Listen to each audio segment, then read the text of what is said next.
Hello students. आज से मैं आप लोगों का केमिस्ट्री क्लास शुरू कर रहा हूँ।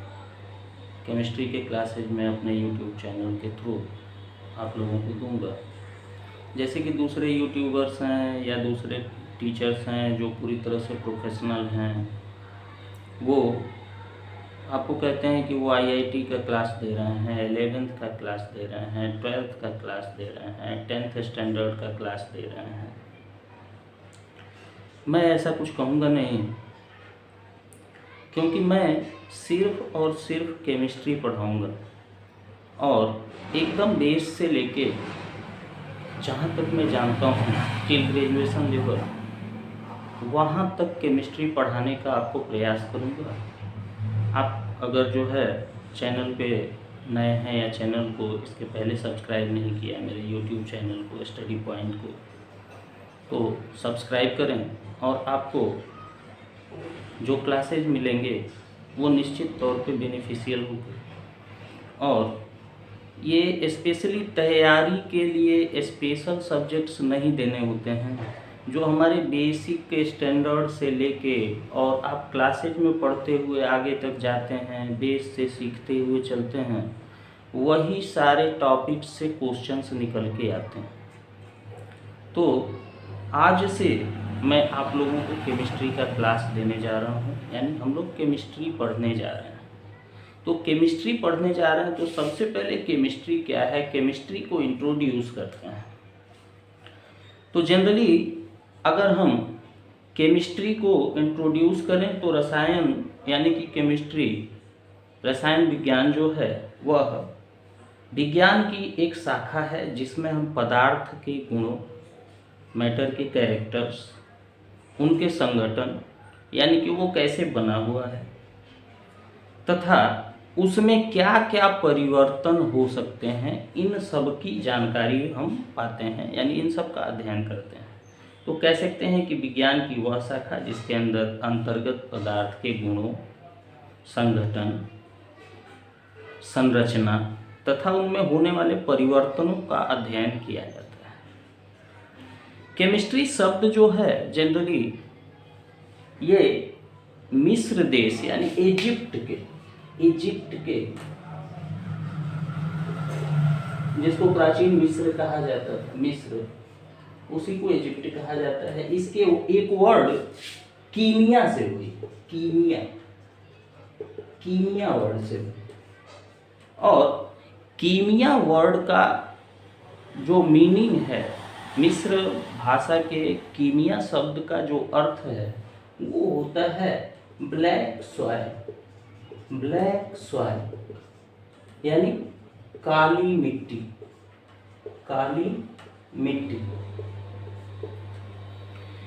तो जनरली प्राचीन कीमिया शब्द जो है उसका अर्थ होता है काला रंग। वहाँ की मिट्टी से कुछ आर्ट्स बनाए जाते थे। काले रंग की मिट्टी वहाँ की होती है और उस काले रंग की मिट्टी से कुछ संरचनाएं, कुछ कला का प्रदर्शन वहाँ के लोग करते थे। और संभवतः केमिस्ट्री शब्द जो है मिस्र की कला के लिए प्रयुक्त किया गया सर्वप्रथम, यानी मिस्र की जो कला थी उसके लिए केमिस्ट्री शब्द का प्रयोग किया गया। बाद में ये रसायन विज्ञान के रूप में जाना जाने लगा। तो प्राचीन काल में रसायन का उदय एक कला के रूप में हुआ, यानी एक कला से एक विज्ञान के रूप में ये परिवर्तित हुआ। तो रसायन एक प्रायोगिक विज्ञान है, कला का प्रदर्शन भी प्रायोगिक होता है, यह विज्ञान भी एक प्रायोगिक है। और इसका जो संबंध है वो पदार्थों के अध्ययन से है। इसकी बहुत से जैसे जैसे समय बीतता गया, प्राचीन काल निकलता गया, इसका विकास होता गया और ये इतना ब्रॉड हो गया, इसका क्षेत्र इतना बड़ा हो गया कि साधारणतया एक जो है विंग के रूप में, पूरे एक यूनिट के रूप में इसको पढ़ना पॉसिबल नहीं रह गया। असंभव सा हो गया। मतलब इसको एक यूनिट के रूप में, एक सब्जेक्ट के रूप में हम जानते तो ज़रूर हैं, लेकिन इसके सभी विभागों को हम एक साथ नहीं स्टडी कर सकते, एक साथ नहीं पढ़ सकते। तो इसको देखते हुए इसकी कई उप शाखाएँ बना दी गई, कई उप शाखाएँ इसकी बना दी गई, कई जो है ब्रांचेज इसके बना दिए गए। जैसे हम जनरली जानते क्या है, पहला ब्रांच हो गया inorganic chemistry. Inorganic chemistry, Hindi में इसको कहते हैं अकार्बनिक रसायन।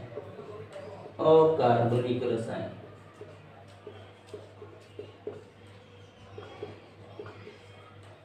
तो इनऑर्गेनिक केमिस्ट्री, अकार्बनिक रसायन जो है, इसमें सभी तत्वों को और उनके यौगिकों का अध्ययन किया जाता है, कार्बनिक यौगिकों को छोड़ के। दूसरा हो गया कार्बनिक रसायन, ऑर्गेनिक केमिस्ट्री। ऑर्गेनिक केमिस्ट्री,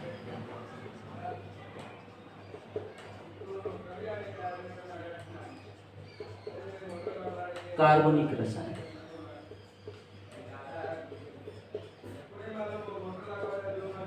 तो दूसरा हो गया हमारा कार्बनिक रसायन। इसमें हम कार्बन के यौगिकों का अध्ययन करते हैं, यानी कि सिर्फ कार्बन से बने हुए यौगिकों का, इसमें कंपाउंड्स का इसमें स्टडी किया जाता है, अध्ययन किया जाता है। तीसरा हो गया physical chemistry. Physical chemistry,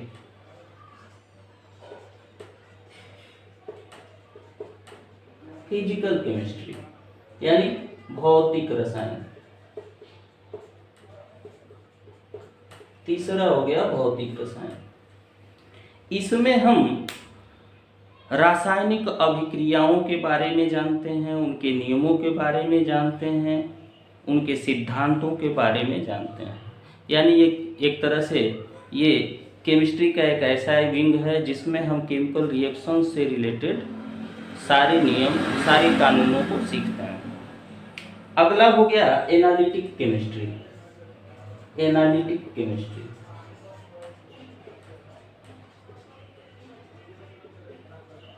analytic chemistry. तो एनालिटिक केमिस्ट्री जो है, इसको कहते हैं विश्लेषण रसायन। विश्लेषण रसायन।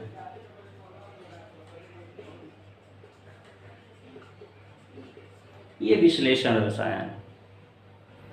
तो विश्लेषण रसायन में हम पदार्थों की पहचान कैसे करनी है, पदार्थों के बारे में कैसे जो है कि हम जानेंगे कि कोई खास पदार्थ हमको दिया गया है, उसकी पहचान कैसे करेंगे। इसके अलावा उसकी मात्रा कितनी है, मान लो कोई यौगिक दे दिया गया, उसमें किसी खास पदार्थ की मात्रा कितनी है, इन सब का अध्ययन हम इस एनालिटिक केमिस्ट्री में करते हैं। इसके बाद हो गया हमारा सबसे जरूरी आजकल इंडस्ट्रियल केमिस्ट्री। इंडस्ट्रियल केमिस्ट्री,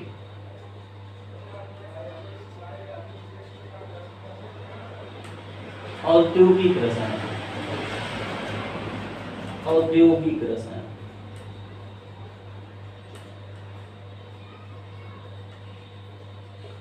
ये औद्योगिक रसायन, इंडस्ट्रियल केमिस्ट्री।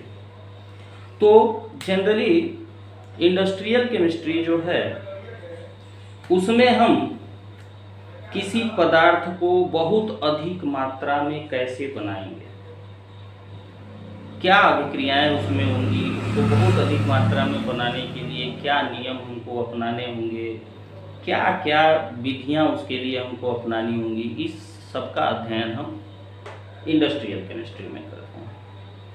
इसके अलावा हो गया हमारा बायोकेमिस्ट्री। बायोकेमिस्ट्री,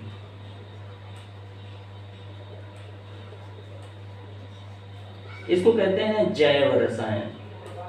जैव रसायन, ये हो गई हमारी इंडस्ट्रियल केमिस्ट्री, जैव रसायन।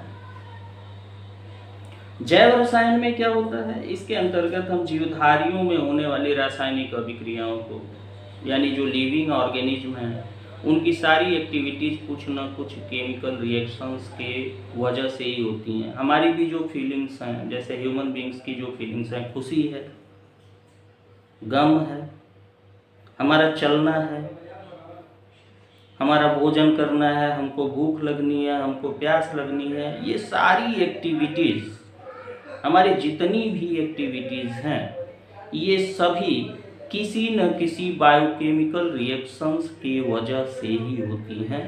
तो किसी लिविंग ऑर्गेनिज्म में जो है होने वाले रासायनिक अभिक्रियाओं का अध्ययन जो है वो बायोकेमिस्ट्री में किया जाता है। अगला हो गया एग्रीकल्चरल केमिस्ट्री। स्पेस नहीं है तो आप लोगों को थोड़ा सा स्पेस देते हैं, इसको इरेज करते हैं। अगर नोट करना चाहें तो यहाँ तक नोट कर सकते हैं जूम करके वीडियो को। और उसके बाद जो है आगे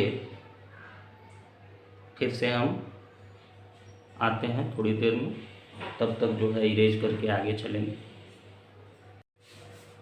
और लास्ट है एग्रीकल्चरल केमिस्ट्री। एग्रीकल्चरल केमिस्ट्री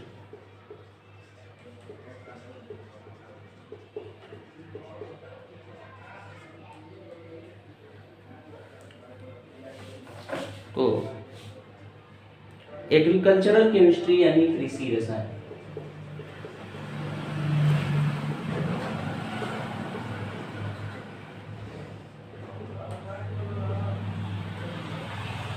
इसमें हम एग्रीकल्चरल केमिस्ट्री में, कृषि रसायन में जनरली हम एग्रीकल्चर यानी कृषि में से रिलेटेड केमिस्ट्री को पढ़ते हैं। यानी हमको पौधे उगाने हैं या कोई फसल उगानी है तो उसको किस किस जो है कि रसायन की ज़रूरत है, कौन से रसायन देने में उनकी ग्रोथ अधिक होगी, यानी प्लांट्स के बायोकेमिकल रिएक्शन से रिलेटेड सारी चीज़ों को, और पार्टिकुलर किसी पदार्थ के पौधों पर क्या प्रभाव पड़ता है, अच्छा प्रभाव पड़ता है, बुरा प्रभाव पड़ता है, उस प्रभाव को कैसे बढ़ाया जा सकता है, कैसे उस प्रभाव को कम किया जा सकता है, इन सभी चीज़ों की जानकारी हम एग्रीकल्चरल केमिस्ट्री में लेते हैं। तो इस छोटे से वीडियो में छोटे छोटे वीडियोज़ ही मैं बनाऊंगा। आज आपने केमिस्ट्री का इंट्रोडक्शन देखा, केमिस्ट्री को हमने समझाने का प्रयास किया, केमिस्ट्री के कितने विंग्स हैं इसको बताने का प्रयास किया। तो रसायन विज्ञान क्या है ये मैंने बताया आपको, कहाँ से रसायन यानी केमिस्ट्री वर्ड आई इसको बताया मैंने। इसके अलावा जनरली कितने विंग्स केमिस्ट्री के होते हैं इसको बताया मैंने। तो ये तो केमिस्ट्री का सिंपल इंट्रोडक्शन हो गया। अब अगले वीडियो में हम, जैसा कि हम जानते हैं केमिस्ट्री क्या है, पदार्थों का अध्ययन है, पदार्थों के बारे में ही हम इसमें पढ़ते हैं। तो अगले वीडियो में हम पदार्थों के बारे में डिस्कस करेंगे और ऐसे ही पार्टिकुलर एक एक वीडियो को आप देखते हुए चलें, चैनल को सब्सक्राइब करें। और ये मेरी गारंटी है कि केमिस्ट्री जिसको कि लोग बड़ा ही टफ सब्जेक्ट मानते हैं वो आपको आसान लगने लगेगी। धन्यवाद। आज के लिए इतना ही, अगले वीडियो में फिर मिलते हैं।